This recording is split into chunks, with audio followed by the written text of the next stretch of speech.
What are you even doing? Jemele Hill addresses Caitlin Clark not speaking on Sophie Cunningham controversy.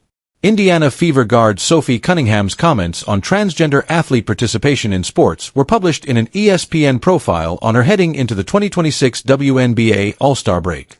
I got a lot of negative feedback about me hating trans.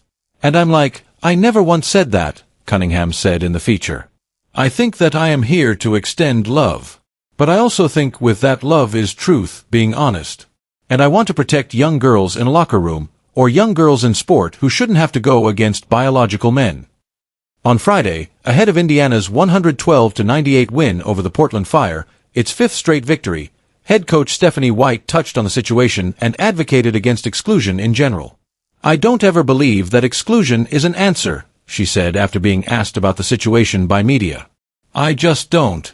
I do think, when we think about various levels of sport, various governing bodies of sport and things that go into that, like I said, I'm not educated enough at the different levels. I know growing up I played with the boys all the time. There weren't girl sports. I'm not educated enough in terms of transgender and transitioning to give you a smart answer, White added.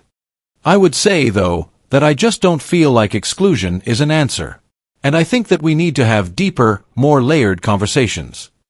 Where is Caitlin Clark? Fox journalist Jackson Thompson noted that Fever superstar Caitlin Clark has not been made available to the media amid the ongoing controversy. Caitlin Clark was not made available to media after her triple-double, as White's comments went viral during the game. It's the second time in as many games Clark has not talked to the media when a Save Women's Sports rally is held outside the arena, Thompson posted on X. Journalist Jemele Hill came to Clark's defense, although she did call out the Fever for not having Clark prepared for the situation. Caitlin Clark should not have to answer to something her teammate said, Hill responded to Thompson. That said, if she is asked the question, a fair one, and opts to say no comment, or I don't have enough information, or a non-answer, that's fine too. Or if she just says what she feels. These teams do their players a disservice by doing things like this because it creates a bigger story.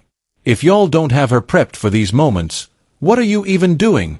While it would be nice if Clark addressed things, she's been candid about how emotionally exhausting the constant coverage and off-court noise has been for her throughout the first 3 years of her career.